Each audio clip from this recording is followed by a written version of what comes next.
The National Electrical Code, or NEC, requires low-voltage cables such as those rated for 120/208 volts or 277/480 volts to be separated from higher voltage conductors such as those rated for 600 volts or higher by an approved isolation barrier.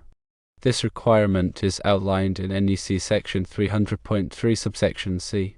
Greenfield, also known as flexible metal conduit or FMC, is generally not specifically approved by the NEC as a primary isolation barrier. However, it can be used to supplement other approved methods such as physical spacing or listed barriers to provide additional isolation. Let's consider a specific application where Greenfield is installed in a trough alongside high voltage cables, separated by a rigid coupling and anti-short tape. This configuration is not explicitly addressed in the NEC, but could potentially be considered acceptable under certain conditions. One condition is the Greenfield is installed in a continuous run from the low voltage panel to the rooftop units. 2. The Greenfield is completely separated from the high voltage cables by the rigid coupling and anti-short tape. 3. The low voltage cables are not accessible to unqualified personnel without the use of tools. And 4. The details of the isolation barrier are thoroughly documented and maintained for future reference.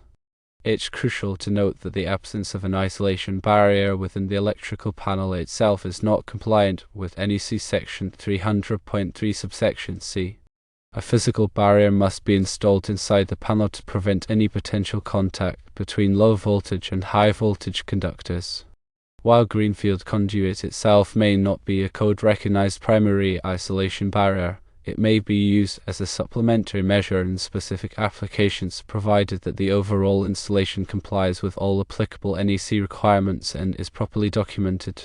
The specific configuration must be carefully evaluated to ensure it meets the intent of the code, which is to protect people and property. In the panel, it's important to note that a barrier is required even if Greenfield is providing some degree of isolation in the trough. This redundancy is a critical safety measure. To further elaborate, consider the following points regarding NEC section 300.3 subsection C and related requirements. Firstly, the NEC does not provide an exhaustive list of approved isolation barriers. The authority having jurisdiction, or OJ, which is usually a local electrical inspector, has the final say in determining whether a particular method meets the intent of the code. Secondly, when evaluating the suitability of Greenfield as a supplementary isolation measure, consider the voltage rating of the Greenfield itself.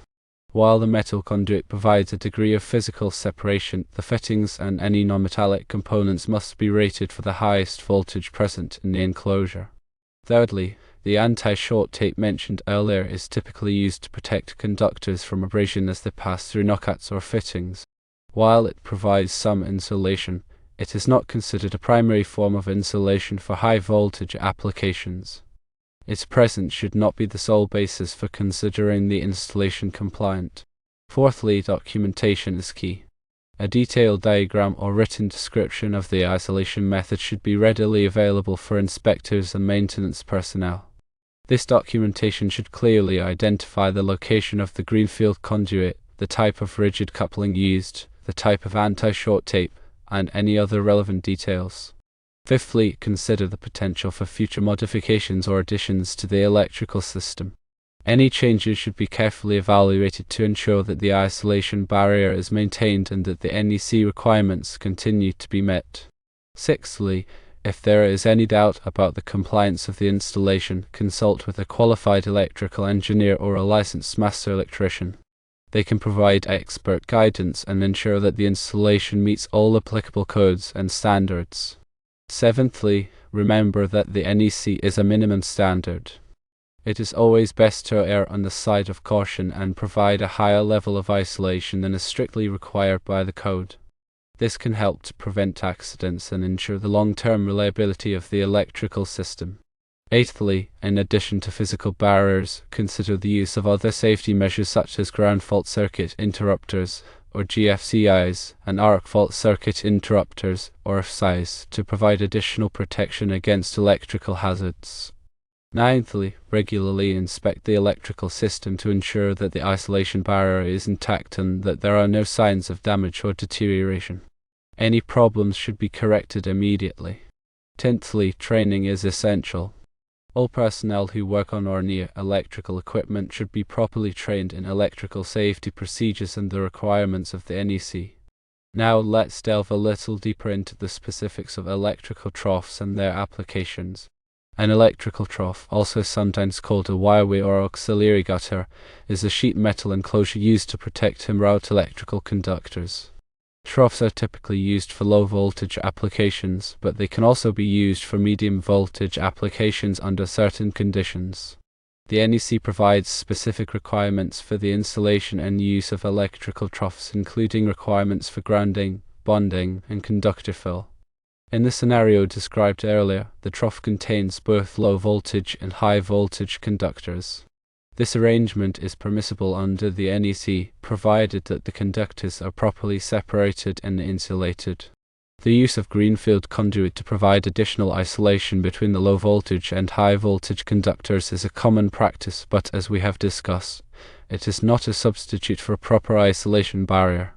The rigid coupling mentioned in the scenario is used to connect the Greenfield conduit to the trough or to another section of rigid conduit. The coupling must be properly sized and installed to ensure a secure and continuous electrical connection. The anti-short tape is used to protect the conductors from abrasion as they pass through the coupling. When installing conductors in an electrical trough, it is important to follow the NEC requirements for conductor fill. The conductor fill is the percentage of the trough's cross-sectional area that is occupied by conductors. The NEC specifies maximum conductor fill limits to prevent overheating and to ensure that there is enough space for the conductors to be properly cooled. In addition to conductor fill, it is also important to consider the dirting of conductors in an electrical trough. Dirting is the reduction in the ampacity of a conductor due to the presence of other conductors in the same raceway or enclosure. The NEC provides tables that specify the dirting factors that must be applied based on the number of conductors and the ambient temperature. When working with electrical troughs, it is important to use the proper tools and equipment. This includes tools for cutting and bending conduit, tools for stripping and terminating conductors, and tools for testing and troubleshooting electrical circuits. It is also important to wear appropriate personal protective equipment, or PPE, such as safety glasses, gloves, and arc-rated clothing. Finally, always remember to energize the electrical system before working on it. This is the most important safety precaution that you can take to prevent electrical shock and other injuries.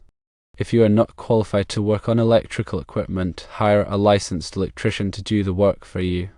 Let's shift the focus slightly to discuss the types of cables commonly used in low voltage applications, particularly those mentioned in the context of rooftop units. Belton cable, specifically, is a manufacturer known for producing a wide range of cables for various applications, including data, control, and instrumentation. When selecting Belton cable for a particular application, it is important to consider the voltage rating, the temperature rating, the environmental conditions, and the specific requirements of the equipment being connected. For rooftop units, which are exposed to the elements, it is crucial to choose a cable that is rated for outdoor use and that is resistant to moisture, sunlight, and extreme temperatures. The cable should also be shielded to protect against electromagnetic interference, or EMI, which can disrupt the operation of sensitive electronic equipment. In addition to Belton cable, there are many other types of cables that can be used in low voltage applications. These include THHN wire, which is a general purpose built-in wire that is commonly used for branch circuits and feeders, and UF cable, which is an underground feeder cable that is suitable for direct burial. The choice of cable will depend on the specific application and the requirements of the NEC. Regardless of the type of cable used, it is important to follow the manufacturer's instructions for installation and termination. A proper installation can lead to electrical problems such as shorts, opens, and ground faults. It can also create a safety hazard. When terminating cables, it is important to use the proper connectors and tools. The connectors should be compatible with the type of cable being used and should be properly crimped or tightened to ensure a secure and reliable connection. The tool should be in good condition and should be used according to the manufacturer's instructions. After the cables have been installed and terminated, it is important to test the circuits to ensure that they are working properly. This can be done using a multimeter or other testing equipment. The test should include a continuity test, an insulation resistance test, and a voltage test. If any problems are found, they should be corrected before the system is put into service. Now, let's bring the discussion back to the topic of isolation barriers and their importance in electrical safety. An isolation barrier is a physical barrier that is used to separate conductors or components of different voltage levels. The purpose of an isolation barrier is to prevent accidental contact between the different voltage levels, which could result in electric shock or equipment damage. Isolation barriers are commonly used in electrical panels, switchboards, and other electrical equipment where there are multiple voltage levels present. They can also be used in raceways, such as electrical troughs and conduit, to separate low voltage and high voltage conductors. The NEC requires isolation barriers to be installed in certain situations. As we discussed earlier, NEC section 300.3 subsection C requires low voltage cables to be separated from higher voltage conductors by an approved isolation barrier. The NEC does not specify what constitutes an approved isolation barrier, but it does require that the barrier be suitable for the voltage levels involved and that it be installed in a manner that prevents accidental contact. In addition to physical barriers, there are other methods of isolation that can be used to prevent electrical shock and equipment damage. These include insulation, grounding, and bonding. Insulation is the use of non-conductive materials to cover conductors and components. Insulation prevents current from flowing through unintended paths, such as through a person's body. Grounding is the connection of electrical equipment to the earth. Grounding provides a low resistance path for fault current to flow, which helps to protect people and equipment from electrical shock. Bonding is the connection of different metal parts of an electrical system together. Bonding ensures that all metal parts are at the same voltage potential, which helps to prevent electrical shock. All of these methods of isolation are important for electrical safety. By using a combination of physical barriers, insulation, grounding, and bonding, it is possible to create an electrical system that is safe and reliable. To re-emphasize the key takeaways, firstly, Greenfield conduit, while useful for protecting conductors, is generally not considered a primary isolation barrier under the NEC. Secondly, an approved isolation barrier is required to separate low voltage and high voltage conductors in electrical systems, as per NEC section 300.3 subsection C. Thirdly, the authority having jurisdiction, or OJ, has the final say in determining whether an isolation method is compliant with the NEC. Fourthly, proper documentation of the isolation method is essential for future reference and inspection. Fifthly, an isolation barrier is required inside the electrical panel, regardless of any isolation provided in the trough or conduit. And finally, always consult with a qualified electrical engineer or licensed master electrician if you have any doubts about the compliance of an electrical installation.